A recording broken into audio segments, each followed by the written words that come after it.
গল্পের শুরুতে আমরা দেখতে পাই এক ব্যক্তি আর তার ছেলে সমুদ্রের ধারে মাছ ধরতে এসেছে।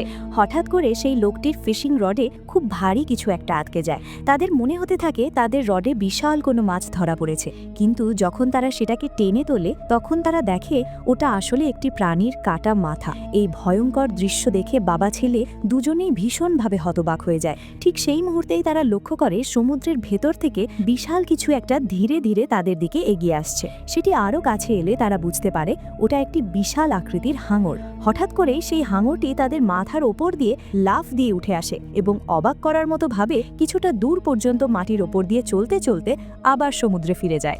এই ঘটনাটি বাবা ছেলের কাছে একেবারেই অবিশ্বাস্য মনে হয়। তারা কিছুতেই বিশ্বাস করতে পারছিল না একটি হাঙর কিভাবে স্থলের ওপর চলতে পারে।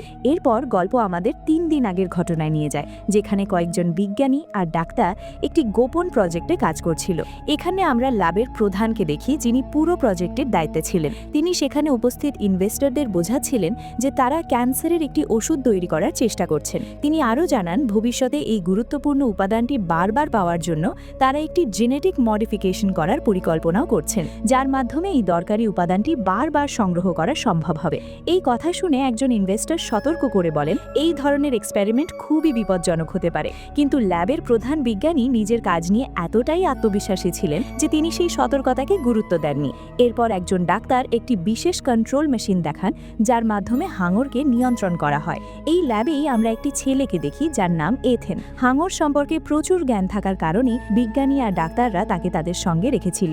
এরপর ল্যাবের প্রধান তখন এথেনকে হাঙরদের ডাকতে বলেন। এথেন একটি রডের সঙ্গে একটি মৃত মাছ ঝুলিয়ে দেয়। কিছুক্ষণের মধ্যেই বিশাল এক হাঙর পানি থেকে উঠে আসে এবং সেই মরা মাছটিকে খেয়ে ফেলে। এই দৃশ্য দেখে ল্যাবের ভেতরে থাকা সবাই ভীষণ আতঙ্কিত হয়ে পড়ে।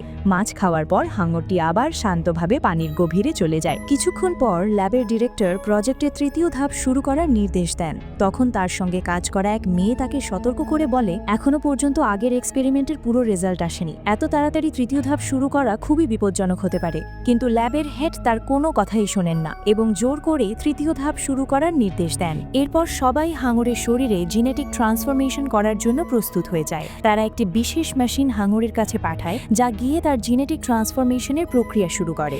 এই প্রক্রিয়ার ফলে হাঙরের স্বভাব ধীরে ধীরে বদলে যেতে থাকে। তবুও কোনো মতে তাদের এক্সপেরিমেন্ট সফল হয়। এই সাফল্যে ল্যাবের ভেতরে থাকা সবাই খুব খুশি হয়ে যায়। কিন্তু অন্যদিকে হাঙরের শরীরে একের পর এক অদ্ভুত পরিবর্তন দেখা দিতে শুরু করে। এই সময় ল্যাবের সেই সেক্রেটারি, যিনি শুরু থেকেই এই এক্সপেরিমেন্টের বিরোধিতা করছিলেন, তিনি কাঁচের দেয়ালের সামনে দাঁড়িয়েছিলেন। হঠাৎ তিনি লক্ষ্য করেন হাঙরটি ধীরে ধীরে কাঁচের দিকে এগিয়ে আসছে। এটা দেখে তিনি সঙ্গে সঙ্গে সেখান থেকে সরে যান। ঠিক তখনই ল্যাবের হেড সেখানে এসে তার সেক্রেটারিকে জানান যে তিনি তার ছোট মেয়েটিকে নিয়ে যাচ্ছেন এবং বলেন, তুমি যখন ফ্রি হবে তখন তাকে এসে নিয়ে যাবে।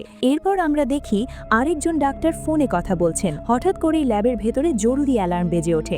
এই শব্দ শুনে সেই ডাক্তার সবাইকে দ্রুত এক জায়গায় ডেকে নেন। সবাই ভীষণ চিন্তিত হয়ে পড়ে, কারণ হাঙরের হেলথ ইন্ডিকেটর খুব দ্রুত নিচে নামতে শুরু করে। এটা দেখে ল্যাবের হেডের সঙ্গে কাজ করা সেই মেয়েটি তার মেশিন ব্যবহার করে হাঙরের দিকে কিছু সিগন্যাল পাঠায়, কিন্তু তাতেও কোনো কাজ হয় না। হাঙরের হার্ট রেট সম্পূর্ণভাবে নেমে যায়, আর তখন সবাই ধরে নেয় হাঙরটি মারা গেছে। কিন্তু হঠাৎ করে হাঙরটি ট্যাঙ্কের ভেতরে ভয়ঙ্করভাবে আক্রমণ শুরু করে এবং সেখানে থাকা এক ডাক্তারকে মেরে ফেলে। এই দৃশ্য দেখে ল্যাবের ভেতরে থাকা সবাই ভীষণ আতঙ্কিত হয়ে পড়ে। তারা সঙ্গে সঙ্গে ট্যাঙ্কটি সম্পূর্ণভাবে বন্ধ করে দেয়, কিন্তু কেউই বুঝতে পারছিল না হাঙরটি হঠাৎ করে মানুষ খাওয়া শুরু করলো কেন। ঠিক এই সময় সেখানে এসে পৌঁছায় সেই ছেলে যে হাঙর সম্পর্কে সবথেকে বেশি জানতো। সে বিজ্ঞানী আর ডাক্তারদের জিজ্ঞেস করে, তোমরা আসলে হাঙরের সঙ্গে কি করেছো? ঠিক তখনই চশমা পরা এক ডাক্তার তাকে বলে, এই ব্যাপারে জানার কোনো দরকার নেই। এই কথার মাঝেই হঠাৎ করে হাঙরটি ল্যাবের কাঁচের দেয়ালে প্রচণ্ডভাবে আক্রমণ করে। সবাই ভেবেছিল এই কাঁচ ভাঙা অসম্ভব, কারণ এটি ছিল বুলেট প্রুফ। কিন্তু সবার চোখের সামনেই এক মুহূর্তের মধ্যেই হাঙরটি সেই কাঁচ ভেঙে ফেলে। সবকিছু এত দ্রুত ঘটে যায় যে কেউ কিছু বুঝে ওঠার সুযোগ পায় না। ল্যাবের ভেতরে হু হু করে পানি ঢুকে পড়ে এবং সবাই ধীরে ধীরে পানির নিচে তলিয়ে যেতে থাকে। মুহূর্তের মধ্যেই পরিস্থিতি ভীষণ সংকটজনক হয়ে যায়। কিছুক্ষণ পর সবাই কোনো মতে পানির ভেতর থেকে উঠে আসতে সক্ষম হয়। তখন এথেন সবাইকে জোরে কথা বলতে নিষেধ করে, কারণ শব্দ হলেই হাঙর আরও বেশি আক্রমণাত্মক হয়ে উঠছিল। ঠিক তখনই দুর্ঘটনাবশত এক মেয়ে পানিতে পড়ে যায়। ঠিক তখনই হাঙরটির সঙ্গে সঙ্গে তাকে আক্রমণ করে এবং খেয়ে ফেলে। এই ভয়াবহ দৃশ্য দেখে আরেকজন ডাক্তার চিৎকার শুরু করে দেয়। তার চিৎকারের শব্দে হাঙরটি এবার তার দিকেই এগিয়ে আসে। এই অবস্থায় এথেন দ্রুত দৌড়ে ট্র্যাঙ্কুইলাইজার আনতে যায়, কিন্তু দুর্ভাগ্যজনকভাবে যেখানে ট্র্যাঙ্কুইলাইজার রাখা ছিল সেই জায়গাটি লক করা ছিল। বাধ্য হয়ে সে কাঁচ ভেঙে ফেলে। কাঁচ ভাঙার শব্দে হাঙরটি এবার তার দিকেই এগিয়ে আসতে থাকে। তবে শেষ মুহূর্তে এথেন নিজেকে বাঁচিয়ে নিতে সক্ষম হয়। ঠিক তখনই মাউন্টি নামে আরেকজন ছেলে এসে এথেনকে সাহায্য করে। এথেন ট্র্যাঙ্কুইলাইজার দিয়ে হাঙরের দিকে শট করে, কিন্তু প্রথমবার লক্ষ্যভ্রষ্ট হয়। হাঙরটি তখন মাউন্টির উপর আক্রমণ করতে যাচ্ছিল, কিন্তু ঠিক সেই মুহূর্তে এথেন আবার চেষ্টা করে, আর এবার ট্র্যাঙ্কুইলাইজারটি সরাসরি হাঙরের শরীরে ঢুকে যায়। এর ফলে হাঙরটি অজ্ঞান হয়ে পড়ে। এরপর যে ছেলেটি হাঙর সম্পর্কে সবচেয়ে বেশি জানত, সে সবাইকে নিজের একটি পরিকল্পনার কথা জানায়। সে বলে, এখনই আমাদের এখান থেকে বেরিয়ে যেতে হবে। কিন্তু তখন সবাই ভয়ে কাঁপছিল, কারণ হাঙরটি এখনও সেখানে উপস্থিত ছিল। হাঙর তখন অজ্ঞান, কিন্তু যে কোনো মুহূর্তে হাঙরটি আবার জেগে উঠতে পারে। তাদের আর কোনো বিকল্প ছিল না, তাই বাধ্য হয়ে সবাইকে সাঁতার কেটে দরজার দিকে যেতে হয়। ঠিক সেই সময় এক মেয়ের হাত থেকে হঠাৎ রক্ত বের হতে শুরু করে। হাঙরটি তার রক্তের গন্ধ পেয়ে আবার জেগে ওঠে। মুহূর্তের মধ্যেই সেই হাঙর মেয়েটিকে মেরে ফেলে। এতে সবাই ভয় পেয়ে যায়। নিজেকে বাঁচানোর জন্য চশমা পরা ডাক্তার অন্য একজন ডাক্তারকে হাঙরের সামনে ফেলে দেয়। সবাই যখন দরজার কাছে পৌঁছায়, তখন দেখে দরজাটি পানির কারণে সম্পূর্ণ লক হয়ে গিয়েছে এবং খুলছে না। তারা ল্যাবের ভেন্টিলেশন সিস্টেম লক্ষ্য করে এবং ঠিক করে যে সেই পথ দিয়ে বের হবে। শেষমেশ সবাই সেই ভেন্টিলেশন পথ দিয়ে নিরাপদে বাইরে আসে। তারা মনে করে এখন আর কোনো বিপদ নেই, কিন্তু মাকির ফাটল দেখে তারা সবাই চমকে ওঠে। তারা বুঝতে পারে যে বিপদ এখনও কাটেনি। আমাদের গল্পের ল্যাব সেক্রেটারি সিয়ান তখন তার মেয়ের কথা ভাবছিল। দেখা যায় তার মেয়ে একা একা দোলনায় দুলছিল। হঠাৎ সে পেছনে কোনো কিছুর অস্তিত্ব টের পায় এবং ঠিক তখনই একটা হাঙর পানি থেকে লাফিয়ে ডাঙায় উঠে আসে। হাঙরটাকে দেখে বাচ্চাটা ভয়ে চিৎকার করতে থাকে। নিজেকে বাঁচাতে সে একটা পাইপের ভেতর ঢুকে পড়ে, কিন্তু হাঙরটা পাইপ ভেঙে তাকে খাওয়ার জন্য তাড়া করে। ঠিক সেই মুহূর্তে এথেন এসে মেয়েটাকে বাঁচায় এবং সিয়ানকে নিয়ে দৌড় দেয়। এথেন যখন তার দলের লোকজনকে খুঁজে পায়, সে চিৎকার করে সবাইকে পালানোর কথা বলে। শুরুতে কেউ বুঝতে পারছিল না এথেন কেন এমন করছে, কিন্তু যখন তারা দেখে একটা হাঙর ডাঙার উপর দিয়ে ছুটে আসছে, তখন তারা আর দেরি না করে দৌড়ানো শুরু করে। দৌড়াতে গিয়ে তাদের মধ্যে একজন মাটিতে পড়ে যায়, আর ঠিক তখনই হাঙরটা লোকটাকে কামড়ে ধরে। তাকে বাঁচাতে আরেক বন্ধু হাত বাড়িয়ে দেয়, কিন্তু হাঙরটা দুজনকেই টেনে নিয়ে যায়। এরপর ছেলেটি সবাইকে এক জায়গায় লুকিয়ে রেখে নিজে হাঙরের সামনে দিয়ে দৌড়াতে থাকে। হাঙরটা যখন তাকে আক্রমণ করতে যাবে, সে দ্রুত কোনো এক উঁচুতে ঝুলে পড়ে, আর হাঙরটা লক্ষ্যভ্রষ্ট হয়ে পানিতে গিয়ে পড়ে। এরপর সিয়ান আর মাউন্টি তাকে সেখান থেকে উদ্ধার করে। তারপর তারা সেখান থেকে পালায়। যখন তারা একটু বিশ্রাম নিচ্ছিল, তখন এথেন অবাক হয়ে জিজ্ঞেস করে, তোমরা হাঙরটার এই অবস্থা কিভাবে করলে? সিয়ান তখন আসল রহস্য ফাঁস করে। সে বলে, কাঁকড়ার জেনেটিক মেটেরিয়াল হাঙরের জিনের সাথে মিশিয়ে দেওয়া হয়েছে। এই জেনেটিক মিউটেশনের কারণেই হাঙরটা এখন মাটির ওপরও হাঁটতে পারে। এর মধ্যে চশমা পরা ডাক্তার যখন দেখে অন্য একজনের শরীর দিয়ে রক্ত পড়ছে, সে সবাইকে সাবধান করে দেয় এবং বলে, রক্তের গন্ধে হাঙরটা আবার এখানে চলে আসবে, তাই আমাদের জীবন বাঁচাতে এই লোকটাকে এখানেই ফেলে যেতে হবে। কিন্তু কেউই এমন নিষ্ঠুর কাজ করতে রাজি ছিল না। এর মধ্যেই হাঙরটা এসে ওই আহত লোকটাকে খেয়ে ফেলে এবং সবাই আবার প্রাণ বাঁচাতে দৌড়াতে শুরু করে। হাঙর তাদের পিছনে তাড়া করছিল এবং দুর্ভাগ্যবশত ওই চশমা পরা ডাক্তার হাঙরের সামনে উষ্ঠা খেয়ে পড়ে যায়। তাকে সাহায্য করার জন্য ছোট্ট মেয়েটা তার দিকে যায়, কিন্তু ডাক্তারটি এতই স্বার্থপর ছিল যে নিজের যান বাঁচাতে ছোট্ট মেয়েটিকে হাঙরের সামনে ঠেলে দেয়। কিন্তু চশমা পরা ডাক্তার আগে থেকেই মারাত্মক আহত ছিল, ফলে হাঙরটা মেয়েটাকে ছেড়ে রক্তের গন্ধে ডাক্তারের ওপরেই ঝাঁপিয়ে পড়ে। হাঙরটা তাকে টেনে হিঁচড়ে খেয়ে ফেলে। এরপর যখন মেয়েটার দিকেও এগোতে শুরু করে, ঠিক সেই মুহূর্তে ল্যাবের হেড তার বাহিনী নিয়ে হাজির হয়। তারা হাঙরটাকে লক্ষ্য করে এলোপাথারি গুলি চালাতে লাগে। হাঙরটা নড়াচড়া শুরু করলে তারা ওটাকে ফাঁদে ফেলার চেষ্টা করতে থাকে, কিন্তু সেটা প্রায় অসম্ভব ছিল। আর এরই মধ্যে এথেন তার গ্রেনেড দিয়ে হাঙরটাকে লক্ষ্য করে ফায়ার করে। এথেন যখন দ্বিতীয়বার ফায়ার করতেই যাবে, ঠিক তখন ল্যাবের হেড তাকে বাধা দেয়। আসলে ল্যাবের হেড যে কোনো মূল্যে হাঙরটাকে জীবিত ধরতে চায়। সে তখন এথেনের কাছে সাহায্য চায়, কিন্তু এথেন সোজাসুজি না করে দেয়। এতে ক্ষিপ্ত হয়ে ল্যাবের হেড তাদেরই দলের একটা মেয়েকে গুলি করে মেরে ফেলে। এমনকি সে সিয়ানের দিকেও রাইফেল তাক করে। এটা দেখে এথেন প্রচণ্ড রেগে যায়, কিন্তু তখন তাদের হাতে কিছুই করার ছিল না। বাধ্য হয়ে এথেন তাদের কথায় রাজি হয় এবং এরপর তারা সবাই মিলে সমুদ্রের মাঝে হাঙরটাকে খুঁজতে বের হয়। এরপর তারা দেখে হাঙরটা ইতিমধ্যে অসংখ্য মানুষকে মেরে ফেলেছে। সিয়ান হাঙরটাকে ট্র্যাক করার চেষ্টা করছিল এবং সে বুঝতে পারে ওটা শহরের দিকে এগিয়ে যাচ্ছে। এরপর সিনেমার সেই শুরুর দৃশ্যটা দেখানো হয়।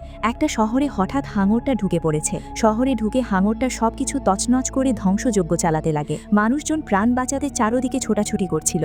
ঠিক তখন একটা ছোট্ট বাচ্চার সামনে হাঙরটা চলে আসে। হাঙরটা যখনই বাচ্চাটাকে খেতে যাবে ঠিক সেই মুহূর্তে সিয়ান একটা সিগন্যাল ওয়েভ চালু করে দেয়। ওই সিগন্যালের টানে হাঙরটা তাদের দিকে তেড়ে আসতে থাকে।